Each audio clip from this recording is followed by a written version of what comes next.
सबसे पहले तो आप सभी को होली की ढेरों मुबारकबाद देता हूं दोस्तों आप जानते हैं कि आज जुमे के दिन ही होली पड़ने पर देश में किस कदर बवाल खड़ा किया गया। गनीमत है कि देश की जनता में अभी समझदारी बची है और देश भर से आ रही तस्वीरें इसका सबूत भी हैं, जिनमें लोग पुरानी बातों को, झगड़ों को, विवादों को, सबको, गमों को भूलकर मजे से रंग खेलते, एक दूसरे को रंग लगाते हुए दिखे। इस समय देश को ऐसी ही रंगों में डूबी हुई खुशियों की जरूरत भी है।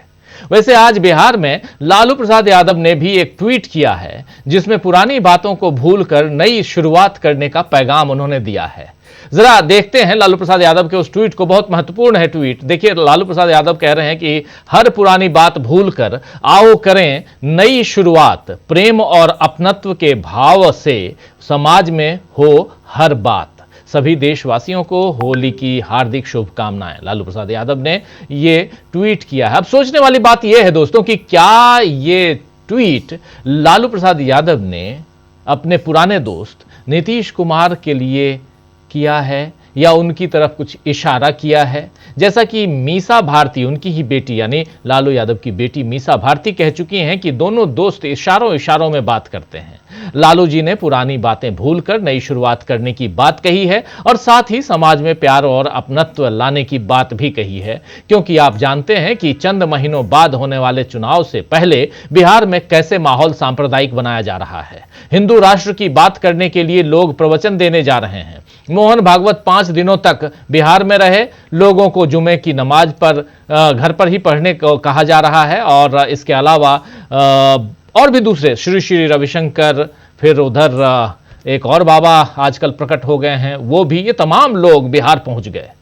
तो लालू यादव ने शायद नीतीश को यही इशारा दिया है कि ऐसे सांप्रदायिक माहौल की सरकार में रहने से अच्छा है कि हमारे साथ आकर नई शुरुआत करो।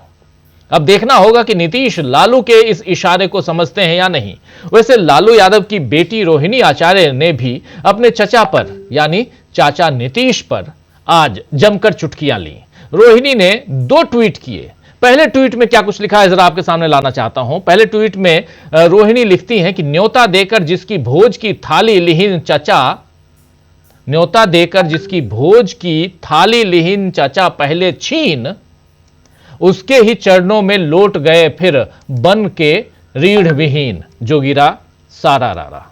ये आगे डॉट डॉट डॉट लिखा हुआ है। एक्चुअली आज होली के दिन जोगिरा सारा रारा गाने का और खासकर उत्तर भारत में एक प्रचलन है और उसी को यहां पर लिख रहे हैं कि न्योता देकर जिसकी भोज की थाली लिहिन चचा पहले छीन, उसके ही चरणों में लौट गए फिर बन गए रीढ़ विहीन।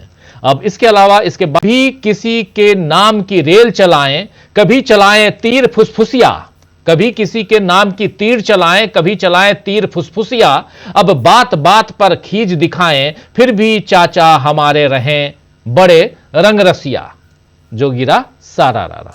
ये फिर यहां पर इन्होंने लिखा है। और उसके बाद बुरा न मानो होली है, वैसे बुरा मानने की भी पूरी छूट है, ये लिख रही हैं रोहिणी आचार्य। आपको बता दूं कि रोहिणी आचार्य समेत लालू यादव के सभी बच्चे अक्सर ही नीतीश कुमार को चाचा कहकर संबोधित करते हैं। तो आज होली पर रोहिणी ने अपने चाचा की खूब खिंचाई की। ये इन 2 ट्वीट से आपको समझ में ये बात आ गई होगी। उधर अखिलेश यादव ने भी आज के दिन बीजेपी की सोच पर गंभीर सवाल उठाया है। अखिलेश यादव ने एक दूसरा ट्वीट और बहुत गंभीर सवाल उठाते हुए ट्वीट किया। अखिलेश यादव के ट्वीट को भी आपके सामने रखना चाहता हूं, जरा स्क्रीन पर ले आइए। अखिलेश यादव लिख रहे हैं कि होली के अगले दिन ही सीबीएसई बोर्ड के एग्जाम की तारीख निश्चित करने से पहले बोर्ड को 4 बार सोचना चाहिए था। दरअसल कल यानी 15 तारीख को सीबीएसई बोर्ड की परीक्षा है, एग्जाम है, इसलिए इन्होंने लिखा है देश प्रदेश में ऐसे कई शहर हैं जहां रंग पानी की होली 2 दिन मनाई जाती है। ऐसे में छात्राओं और छात्रों का सेंटर तक पहुंचना कितना कठिन और अभिभावकों के लिए कितना चिंताजनक होगा, यह बात परिवार वाले ही समझ सकते हैं। वैसे तो भाजपा सरकार एक दिन और वार का राजनीतिक गणित लगाकर चलती है, परंतु जहां जनता और समाज की व्यवहारिक समस्याओं की बात आती है तो कैलेंडर भूल जाती है। परिवार वाला कहे आज का, नहीं चाहिए भाजपा। यह बात यहां पर कह रहे हैं अखिलेश यादव। कल आपको याद होगा दोस्तों कि राहुल गांधी ने भी ट्वीट में पेपर लीक का मुद्दा उठाया था। राहुल गांधी का एक ट्वीट था, लंबा चौड़ा ट्वीट, उसमें उन्होंने पद्म व्यूह की बात की थी। कमल, पद्म मतलब कमल, कमल व्यूह जो छेड़ा गया है, बीजेपी ने जो छेड़ रखा है चक्रव्यूह की तरह, उसका जिक्र करते हुए राहुल गांधी ने एक ट्वीट किया था और पेपर लीक का मुद्दा उठाया था। और आज अखिलेश यादव ने बताया है कि कैसे छात्रों की परवाह किए बगैर सरकार यानी बीजेपी की सरकार जो है उसमें फैसले लिए जा रहे हैं। उधर योगी ने भी आज एक ट्वीट कर होली की बधाई के बहाने अपना सियासी एजेंडा जाहिर कर दिया है। योगी आदित्यनाथ ने क्या ट्वीट किया है, जरा उसको भी आपके सामने लाना चाहता हूं। योगी आदित्यनाथ कह रहे हैं कि होली का है एक संदेश, एकता से ही अखंड रहेगा देश। रंग, उमंग, उत्साह वाली होली, समता, समरसता, सौहार्द वाली होली, असत्य पर सत्य की विजय वाली होली। प्रदेशवासियों को रंगोत्सव की पुनश्च शुभकामनाएं। होली पर अखंड भारत की बात करने वाले योगी अपने राज्य में दो समुदायों को साथ साथ त्योहार मनाने का माहौल नहीं दे पा रहे हैं और अखंड भारत की बात कर रहे हैं, बल्कि जो लोग आग लगाने की कोशिश कर रहे हैं उन्हें योगी आदित्यनाथ और बढ़ावा देते हुए नजर आए। ऐसे में राष्ट्रीय जनता दल के सांसद लालू प्रसाद यादव की पार्टी, उसके सांसद मनोज कुमार झा ने एक बड़े मार्के वाली बात कही है। जरा मनोज झा के इस ट्वीट को भी देख लेते हैं। मनोज झा क्या कह रहे हैं, बहुत महत्वपूर्ण है बयान है।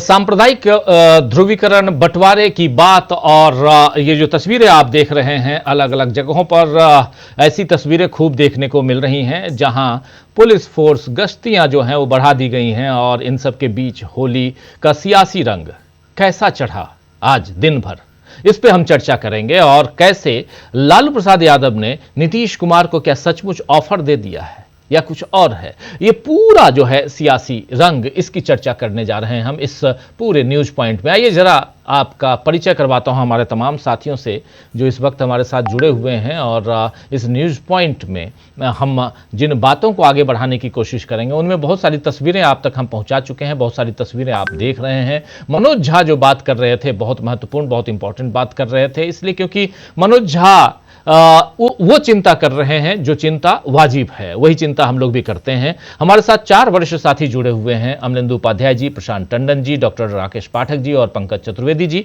आप चारों का स्वागत है, इस्तकबाल है। स्वागत इस्तकबाल आप तमाम दोस्त साथी शुभचिंतक आप सबका जो अब तक जुड़ चुके हैं उनका भी, जो जुड़ने वाले हैं उनका भी, आप सबको एक बार फिर होली की ढेरों शुभकामनाएं। डॉक्टर राकेश पाठक जी आपके पास ही आना चाहता हूं। सियासी रंग और इसमें देश में जो सौहार्द होना चाहिए था उससे इतर यहां अलगाव और दूरियां बढ़ाने वाली बातें लगातार महीने भर से चलती रही, क्या कहेंगे इस पे? तो हमारे दर्शकों को सबको इस रंग पर्व मुबारक हो। लेकिन दुर्भाग्य देखिए कि हमारा समय और समाज, देश किन परिस्थितियों में आ गया है। मैंने अभी मुबारक शब्द बोला है, तमाम सारे बाबा लोग, अभी कल ही किसी का ट्वीट देख रहा था, किसी बाबा का, प्रवचनकर्ता का, उसने आह्वान किया है कि मुबारक शब्द ना इस्तेमाल करें, होली की शुभकामनाएं दें, शुभ होली कहें, मुबारक शब्द न बोलें। मुझे इस मौके पर यह याद दिलाना है कि जो रंग पर्व है, होली का त्योहार रंग के कारण ही मनाया जाता है, रंग ही कारण नहीं, रंग के जरिए ही मनाया जाता है। ये रंग शब्द भी फारसी का है। राजीव जी, सन 1000 ईस्वी में मोहम्मद बिन कासिम के आने से पहले इस रंग की जगह हम कौन से शब्द का इस्तेमाल करते होंगे, मेरी जिज्ञासा ये, क्योंकि रंग तो फारसी का शब्द है। इसी तरह जो लोग इस तरह के आह्वान कर रहे हैं, अभियान चला रहे हैं पिछले कुछ दिनों से, जिसमें उत्तर प्रदेश के मुख्यमंत्री का उर्दू को लेकर दिया गया, सदन में दिया गया बयान है, उत्तर प्रदेश की पुलिस के अदना से अफसर का वो बयान है, तमाम लोगों के इस तरह के बयान सामने आ रहे हैं। तो राजनीति पर चर्चा करने से पहले ये रेखांकित करना जरूरी है कि हमारा देश ऐसा कभी नहीं था। मनोज कुमार झा ने बिल्कुल ठीक याद दिलाया। 1950 से लेकर अब तक न जाने कितनी बार, शायद 6 बार या 8 बार जुमा, रमजान, होली एक साथ पड़ चुके हैं। लेकिन कभी ऐसा नहीं हुआ कि मस्जिदों को ढकना पड़ा हो, इबादत गाहों को त्रिपाल से छुपाना पड़ा हो। मैं प्राथमिक तौर पर यह मानता हूं कि किसी इमारत पर रंग पड़ जाने से न वह पवित्र होती है, न उसका कुछ बाल बाका होता है। लेकिन जबरन आप किसी को अपमानित करने के लिए, किसी धर्म विशेष के लोगों को जलील करने के लिए अगर उनकी इबादत गाह पर, उनके उपासना स्थल पर रंग डालेंगे या किसी व्यक्ति के ऊपर भी रंग डालेंगे उसकी बिना अनुमति से, तो यह भी उचित नहीं है। कल राजस्थान में एक घटना हुई है राजीव। 3 लड़कों ने एक लाइब्रेरी में जबरन एक लड़के को रंग लगाया। उसने मना किया, उसने कहा मैं होली नहीं खेलना चाहता हूं। पीट पीट कर इन 3 लड़कों ने उसकी हत्या कर दी। यहां यह रेखांकित करना जरूरी है कि तीनों आरोपी हिंदू हैं, मृतक भी हिंदू है। तो ये जो कट्टरता का जहर है ये किसी को बख्शने वाला नहीं। इसलिए अब मैं उस पर आता हूं कि अगर सियासत होली जैसे त्योहार को मेल मिलाप की बात करे, होली जैसे त्योहार में लालू यादव को संदेश दें, नीतीश कुमार को, मीसा भारती कुछ पैगाम दें, भाईचारे की मेल मुलाकात की बात हो, भले उसका निहितार्थ राजनीतिक हो, तब भी समाज में अच्छा संदेश जाएगा। लेकिन सबसे बड़ी जिम्मेदारी सत्ता में बैठे लोगों की है। उनकी जिम्मेदारी है कि हर त्योहार शांतिपूर्वक संपन्न हो। जो जिस धर्म को मानने वाला है, जो जिस तीज त्योहार को मनाने वाला है, उसके ऊपर दूसरे समुदाय, दूसरे वर्ग, दूसरे संप्रदाय की मनमानी थोपी नहीं जा सकती। इसलिए मुझे ऐसा लगता है कि बिहार में इसके बहाने से अगर राजनीति आगे बढ़ रही है तो ये राजनीति का एक अच्छा पहलू है। त्योहार मेल मुलाकात कराते हैं, तमाम गाने हैं, होली के दिन दिल खिल जाते हैं, रंगों में रंग घुल जाते हैं। तो अगर होली के दिन नीतीश और लालू यादव के दिल भी मिल जाए या आज दिल मिलने की प्रक्रिया शुरू हो जाए तो ये बिहार के लिए अलग तरह का संदेश